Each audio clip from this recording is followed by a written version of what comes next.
Now, earlier on this week, I've been chatting to the grandson of the legendary Johnny Cash. His name is Thomas Gabriel, and he's coming to Northern Ireland. In fact, he's only got one gig in Northern Ireland this year, and it's going to be at the Roe Valley Arts and Cultural Centre this coming Thursday night, the 20th of October. So here's what happens when I caught up with Thomas Gabriel.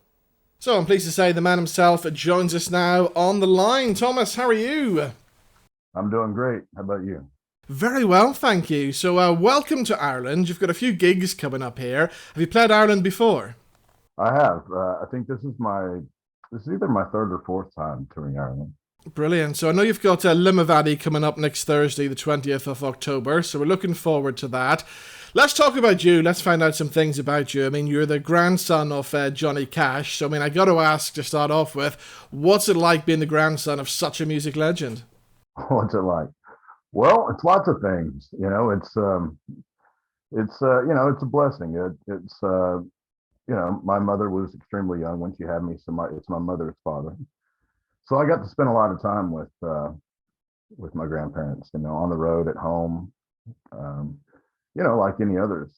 It's especially with my mother being as young as they were. My grandparents kind of stepped in with the raising. And it was a blessing. It really was. Of course, I don't have anything to compare it to either. Growing up on the road, it was not exactly the most traditional or the most stable, maybe, but it was a lot of fun. And was he very supportive towards you wanting to go into music? He was supportive. The only thing is about it is it's one of those things that I always knew I would be in music. When you grow up in that environment, especially, you don't really have, or at least I didn't have any notions of anything else. The only thing is, the music business since he started out has changed so much, and he was very adamant about me having some sort of backup plan, plan B, but he was always very supportive in music, always there to give constructive criticism, and actually one of the last things we talked about before he passed was me making sure that I got back in and stayed with my music. Excellent. Now, when you think of your granddad, you think sometimes of that fabulous, famous gig that he did in Folsom Prison. You would then go on to play Folsom Prison yourself, wouldn't you? I did. I played Folsom in 2018. It was quite an experience, growing up with Folsom Prison as being a song that had been, part of my, really, had always been there, been so prevalent. But really it was a song, and then all of a sudden to be in Folsom Prison in front of Folsom prisoners singing Folsom Prison, it was like no other, man. It was that's the first time it ever really dawned on me just how powerful that song was. And just the whole experience of Folsom in general. I had a lot of really great, I got to play two shows there that day and had some fantastic people that were really touched, and also one of the prisoners that was there when he was there in '68 was in my audience. Wow. So it was fantastic. It really was. You're very open and honest about what's gone on in your life, and I know throughout your stories and throughout your shows, you actually help a lot of people because you suffered from substance abuse for a while, and I know by talking about those stories, you're actually helping other people, aren't you? Yeah, that's part of it. I started using substances at a very early age. I was a daily user by the time I was 11, 12 years old. And so now I'm 3 years clean and sober. And don't get me wrong, there has been times when I've had different times of sobriety and different clarity and all that. But this is the longest I've ever had since I was 11 years old. Excuse me. And the whole story, the problems with the law, the problems with being in the law, the problems with substance abuse, the problems that come along with a lot of the behind the scenes of growing up in such a family as I did.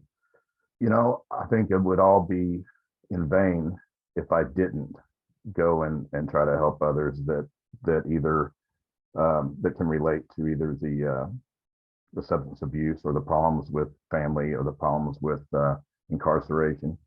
So I go and I speak at um, different places, and I'm also starting a nonprofit for that as well. So that's one of the things that literally it's part of. I think it's good for my healing, and it's also I think it happened for a reason. I think that's what I was that's what I was meant to do. I was meant to go through all of these things so I can help others, and I tell you what, it really does help me every day to stay where I'm at and to continue on this passage. It's like I said, my life now is wonderful. I mean, for no other reason except for that, the clarity and the connection I get with not only audiences but with other people that are hurting, Yeah. and that seek help, and that we make that connection, and it really has been a huge blessing for me. So what about you then? What about new music from you? Is there anything in the pipeline? There is lots actually. I've got actually three different projects going right now.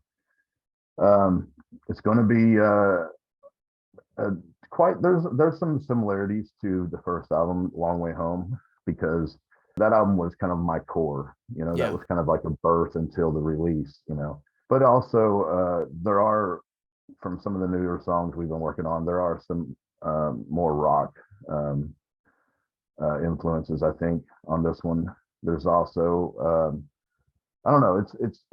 It's hard to put a label on. It's hard to put a genre. Put it into a genre. It's going to be a lot of fun though. I'm really liking the new stuff, and I've got a whole new band and just new people I'm working with, and some really great people with some great energy. It's just it's really exciting. It's really exciting. I had another project, and what I was telling you earlier about, and it kind of goes along with the getting cleaned up and all this kind of thing. When COVID hit, that's when me and my fiance went out to the woods, and I got clean. Yeah. Just us, and that's when the music changed too. Like I really did just make a solemn oath to myself that I'm going to change everything. I started growing the beard. I really stopped it and changed everything about me and everything about what I was doing. And I even had an album that was recorded. We were going in to do the master mix, and I scrapped it just because I didn't feel it anymore. So there's that one that I've scrapped, but this new one right here, I'm so glad I did, because I'm really excited about the stuff coming now. Brilliant. Well, we look forward to that, Thomas. It's been absolutely amazing talking to you, and you're just so open and honest, which was just brilliant. And the very best of luck with your Ireland tour. I know you've got quite a few Hey, dates thank coming you up, so haven't much. you? I love being here, and I love everybody in Ireland has always treated me like family. Yeah. So coming here, I'm always excited to be here, because I see friends that I've made in the past and then make new ones, and it's always just a wonderful experience. Thank you so much.